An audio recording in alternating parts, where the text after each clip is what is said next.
Hello there, everyone. I'm sitting with Mitsie Smith and Mary Wagle of Smith-Wagle Commercial Management.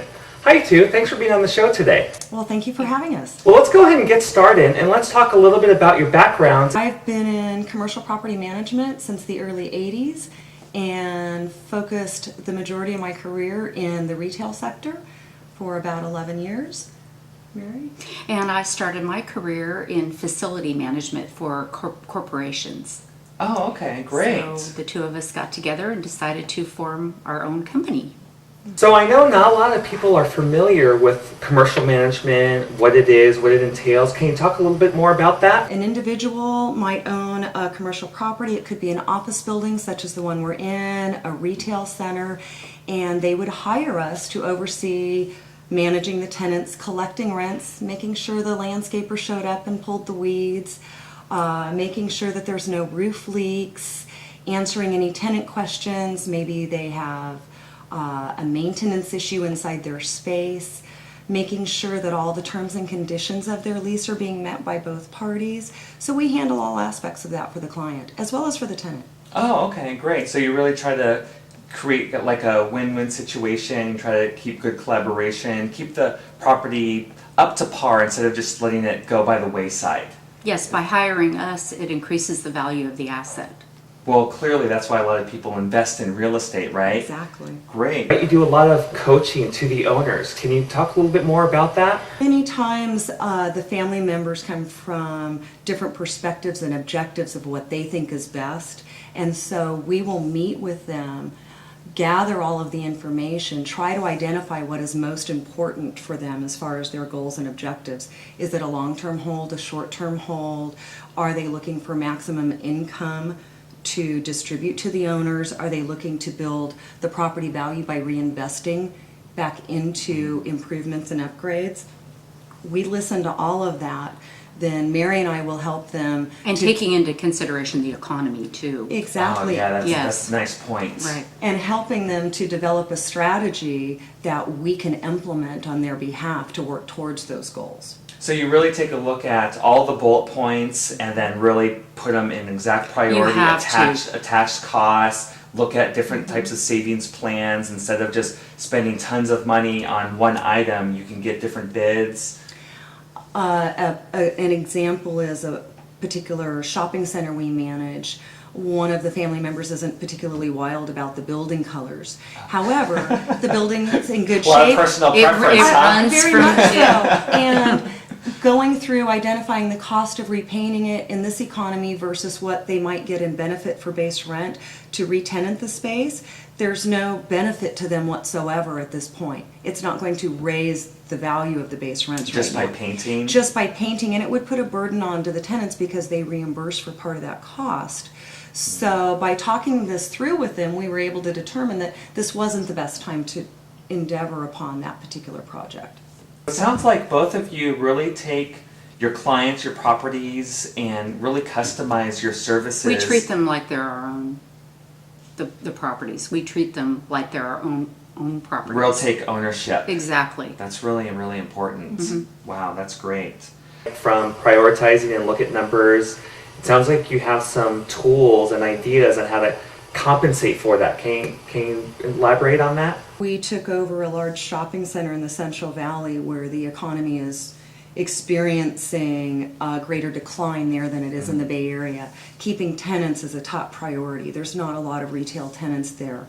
So we went in and realized that there were some disgruntled tenants there that were ready to move out of the shopping center.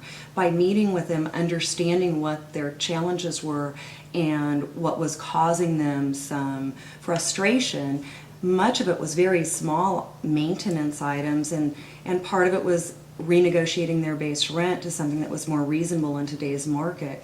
We were able to keep 3 tenants in place that otherwise were ready to move out and go to other centers.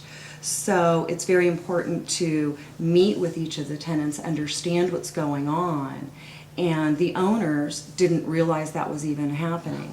So by going back to them and saying, it's in your best interest to work these out, we were able to create individualized, customized transactions for each one of those tenants based on what their concerns were that kept them in the center.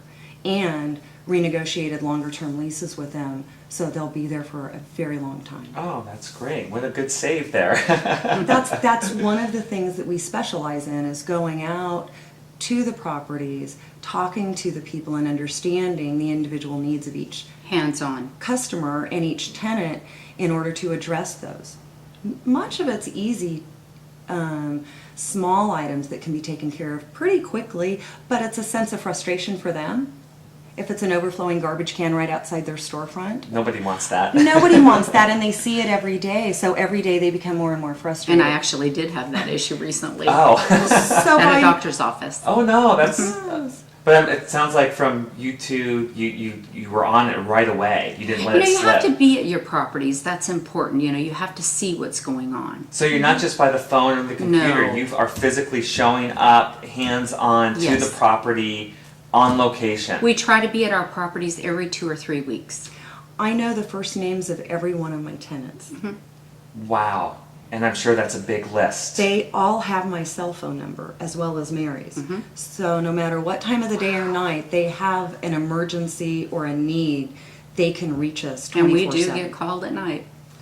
And we But answer the phone. but I think that's good, right? You create that comfort zone for the tenants so they don't feel like if the plumbing, springs a leak or the roof leaks or the garbage, they don't fear giving you a call at 11 at night or 1 in the Right. morning, whatever. I think that's great to establish that culture. I mean, we do want a true emergency call. Well, of course. So- No, I understand that. Right. I'll justify. I'll justify that. But I mean, if a huge 3-foot diameter hole strikes from a tree coming in, you need to take care of that immediately. Or fire or flood. And Clear. we have had both those incidents. Last year we had someone with a pickup truck try to steal an ATM machine from one of our banking centers Steal. in an island outside. The on-site staff didn't know what to do. The police called me at 6 o'clock in the morning. I was on site and helped them navigate through what needed to take place to secure their facility, as well as who they needed to contact even within their own banking center.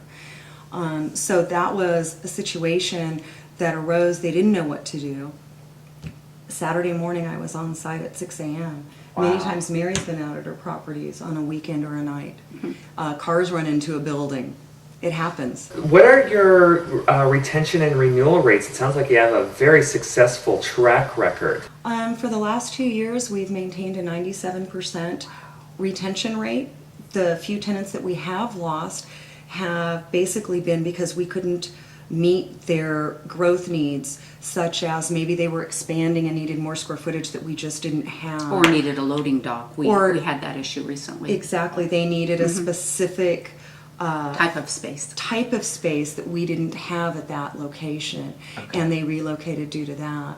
We have a very strong philosophy that it's in our clients' best interest to keep the existing tenants, especially since most of them are very good tenants, pay well, take care of their space, generate the type of business that we want at each location. We don't want to lose them. So we invest in time and energy in developing those relationships to make them last.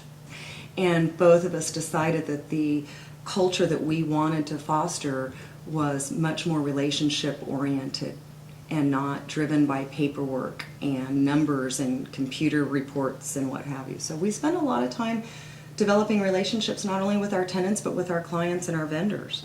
Well, would you guys like to take a look at some of the properties and go on site and discuss some of the issues? Absolutely, Yes. please. Okay, great. Let's go take a look. Excellent. And Mitsie is going to talk about some maintenance issues here at this property. So this particular building has a portion of the roof that failed prematurely. So we went out, obtained multiple bids, developed a scope of work. We also were well aware that the HVAC units sitting in that portion of the roof were near the end of their useful life. So by coordinating our efforts, we are able to replace all 4 HVAC units, heating, ventilating, and air conditioning units, at the same time that we do the roof work, thereby cutting the cost, since those units need to be lifted and removed with the crane to do this work. By replacing them at the same time, we were able to realize a significant cost savings. but it took us a fair amount of work to coordinate with the roofer contractor and the HVAC contractor to make all of that happen.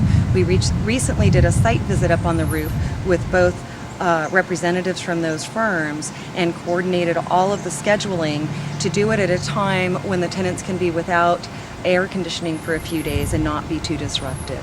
We're very happy that we were able to coordinate this and get the work done at this time of the year for a very excellent cost.